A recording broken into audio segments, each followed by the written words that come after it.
And we're back with some of the cast of Malice the web series, Katie Benson and Dave Coyne. Welcome to the show, guys. Thank you. Hello. So, Katie, we'll start with you. Can you just tell us a little bit about your character? Well, my character is a very interesting character. She basically lives out by herself with her grandmother, and she's basically looking for any sort of human connection, which she's been kind of denied, like in the past few, well, I would say in a little while. She's very strange.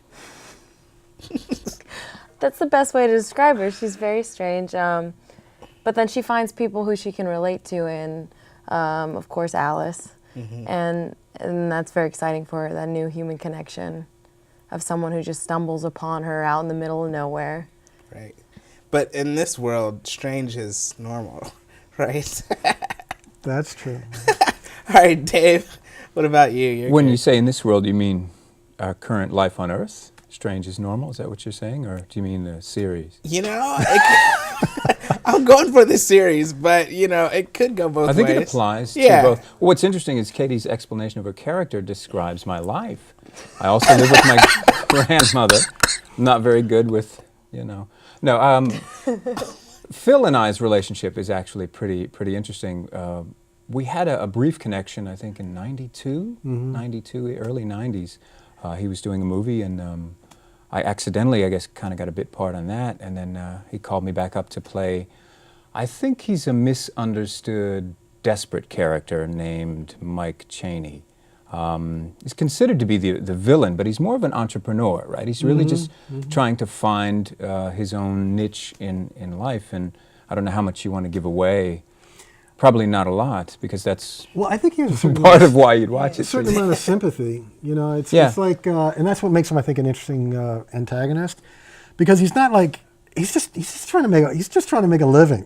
Right. So in his head, it really seems like a business into his thing. life and is just messing with his life. Right. And he's got to do something about it, basically. So, guys, one thing I always wonder is, one, how did you get hooked up with Phil in the series, and what attracted you to the material? Well, for me, it was I got a text message from Brittany Martz, and she said, "Do you want to audition for this web series that I'm involved with?" And then I was like, "Well, what's it called?" And she was like, "Malice." And I looked it up, and I watched the first episode, and then I binge watched the first 2 seasons, and I just sat there at my computer like, go, next one, next one, next one. And then I was like, yeah, I want to audition. So I showed up at Phil's house and auditioned for him, and it was a fun audition. And I was like, if this guy hires me, I'm doing this. Her audition's actually on her YouTube channel, and we'd put out an ad on Craigslist. Right. And we saw a lot of talent, a lot of actors who'd come in, but when she came in, it's just like, boom. Done. And if you see the role, and if you do go back and look at her audition, you'll completely understand why. So nice. And then Dave, my gosh, I've known him. We were just so young, and we did this sci-fi film back in the '90s called Invader, and then which I haven't seen. Yet. You still haven't seen it? I have not. Oh my God! But I'm going to get it on Amazon. Yeah, you absolutely have to, even though you're only in it for 12 seconds. Hey. 12 seconds. Did he get blown out? No, he plays this young cub reporter who just gets chewed out by his foul-mouthed editor. And literally, you're on screen for like 8 to 12 seconds. Yeah. But then a buddy of mine was working with Dave, because Dave does a lot of impressions and just wild, interesting acting parts. And he said, you know, I worked with this really crazy guy. He says he knew you back in the day. It's like, really? What's his name? It says, oh my God. And then I looked him up, and I found he'd had a YouTube channel out there and been doing amazing YouTube videos for years. And I called him, and I was thinking, you know what? If this guy can do impersonations of Jack Nicholson or Christopher Walken, he can play this crazy redneck guy for me. Because the crazy redneck character, Cheney, really wants to be a stand-up comedian. I mean, that was sort of the backstory, I think, that I didn't developed. know that was your the motivation. whole time he's doing all of this sort of, I don't know, criminal-ish activity. He just wants to be on stage doing impressions of Katharine Hepburn, which drove the character. I did want to write a scene for you doing the old-time rock and roll Tom Cruise thing. Oh, with okay. Cheney in his underwear, drinking light beer. It's not too with late. Nice. So, Dave, what attracted you to the material? Obviously, there's friendship here, and we can see there's years of it. So, but what attracted you to the material? I needed the work. And we pay a lot. We pay a lot. No. It was a life-changing salary. Yeah, I did have a history with Phil, but also just I was impressed with the series, as I think anybody who sees it is just. And then it's just amazing. I don't know how much of the tricks you want to give away, but just how much you yourself are pulling off. I understood that because I kind of had a solo YouTube channel, one-man bandish kind of thing. And then when I saw what Phil was doing, I thought, yeah, that's what I want to be when I grow up or grow down. I mean, it's a child. I don't know how to really describe it. But so I came in for the audition, and the audition was fun. But what I also liked is that I think you took into account Brittany's input. It wasn't just, I'm the director, I say who's kind of, you really sort of took into account what she thought. Is that going to work? That kind of thing. And I was also impressed by that. That's awesome. Actually, when we did his audition, I really wanted her to be there because I trust her instincts. And she found Katie, she found so many of those people. And I just wanted to see the two of them go back and forth. And just such weird, fun stuff was going back and forth. I said, oh, this is going to be great. This is going to be interesting. And it wasn't actually quite the way I wrote the character. But it didn't matter because it was taking on a life of its own. Right. And when something's working, you just go with it. It starts driving its own bus. It's like you take it down that path because he was a little bit. He wasn't. I can't even describe. I don't even know what he was before because now he's you. So okay. That was definitely working. One question in terms of like the hats, the wardrobes that that Alice actually wears, and even the Roman soldiers, I guess, all that kind of stuff. Like, where do you get all that? And can you buy like the little bunny rabbit hat? Everybody wants a bunny rabbit hat. They're custom made by my wife, and she takes her like really 5 or 8 hours to do each one. So there are only 4 that were ever made, and we gave them away for Kickstarter prizes. They don't exist in the world. People say, "Oh, you ought to manufacture." Yeah, if I want to invest $10,000 in the Chinese company and get, fill up cases of them, which I'll sell 6 and have the other 6,000 sitting in my garage. Right.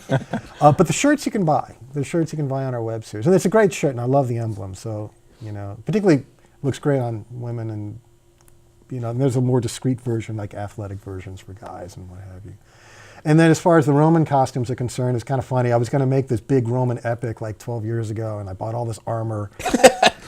I bought a lot of armor like an idiot. And of course, we never got the money. And it sat there, and most of it packed in grease for like 10 years in my garage. And I thought, that was one thing I'm right now. I got to get the Romans in there. I got all this armor.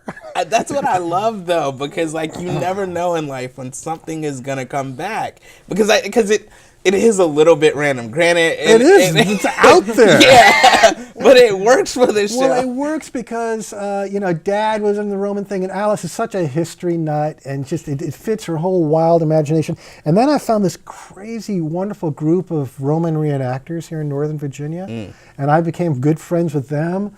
And they would come out, and their armor was infinitely cooler than mine. And if you see these guys in the show, you've probably seen them. Right. They look awesome. I mean, they've got the beards and the shaved heads, and they're all rugged. I couldn't cast this if I tried. And they've already got the whole shtick down, and so that's how the Romans ended up. Okay. You work with what you can get, man. Okay, so where do you all see the future of the show? Where do you want it to go? Where do you want your characters to go? You guys get to tell them. Well, I've been doing this web series thing for a while, and it's a struggle for everybody because nobody really has much of a budget, and the monetizing thing is the universal question: how do you guys make money? Well, you don't really make much money. I mean, we've made some money, but not enough to justify all this huge amount of work. The real key is to jump to TV, or when I say TV, working with either with it's Amazon Online or HBO Online or these sort of other things. We're actually circling around that. I'm going to LA next week. We're talking about pitching, making an arrangement with people. They can get an audience with people that I can't. I can't get Paramount to look at my stuff. Right. But these people who've shown expressed interest in the show actually have that ability if we come to terms.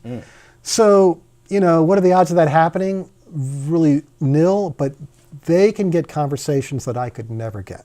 Right. Which is really huge. Like everything, it's all about access. Right. So that's kind of exciting. So yeah, of course you'd like to grow. I mean, I would like to do another season. I don't know if anybody else is game for another season. People are scattering all over the globe. Gotcha. It's tough, particularly when you do a continued narrative and you need these same characters to stick it out. Yeah. It's not like you can, all of a sudden, the part of Katie's going to be played by somebody else. And when we went through that, and it's excruciating. Yeah. The sister, right? And I imagine, you know that story. Exactly. Okay. That was painful. But I'm sure you wouldn't mind if this I thing wouldn't mind. took off. I'm sure Dave would be willing to come back from San Diego. If this I'm counting on it. Awesome. I don't have anything else, Phil. Well, there you go. Oh. Seriously. No, it would be interesting, although, to buy the rights of the character from you and then do a kids spin-off show, you know. Oh, like Mike when Chaney Pee trying Wee to Herman goes bad. trying to give back to the community, you know. This is crazy. All right, guys, this has been really fun talking Thanks, to everybody. If you guys could just tell us where we can find you, how people can get in touch with you. Start with you, Phil. Go down. EagleFilms.com. You can go there and you just click on all the different movies and things, and you'll find through all that all the social media. We're on Facebook, we're on YouTube channels. So that's probably the easiest one. Awesome. Katie? I guess it would be Catherine Benson on Facebook, and that's Catherine with a C. That might be dangerous to do that. That might I be have dangerous. nowhere else. You need a creative identity page. No, that's your tagline. That might be dangerous. Yeah. Just say You're it's gonna your get a lot actor, of director friends. You're gonna Facebook get- I page. need friends. I only have like 200. Apparently that's sad.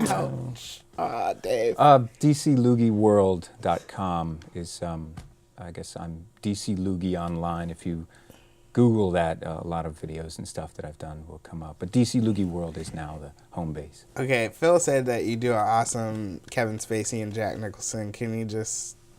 I mean, I don't want to put you on the spot, but I did. Does the does the pay get bumped up for this? Yes, it does. It does. It All does. right. Which one? Either one. Which both of them. I'll try both. First, we'll start off with a little Jack. It's good to be here, Kevin. I appreciate you letting me have the couch. I hope you cleaned it before I came in the studio. And then Kevin would be, well, as you know, I'm on a little show called House of Cards. If you don't like that show, you won't like Malice, and I really don't care what you like. That's awesome. All right. Well, thank you so much for doing that. Thanks for coming on the show, guys. It's cool. Again, Good fun. I'm a big fan, so thanks. Thanks. Got to watch the rest. I will. All right. All right. So now, again, I'm just We're going to pretend to talking talk. and-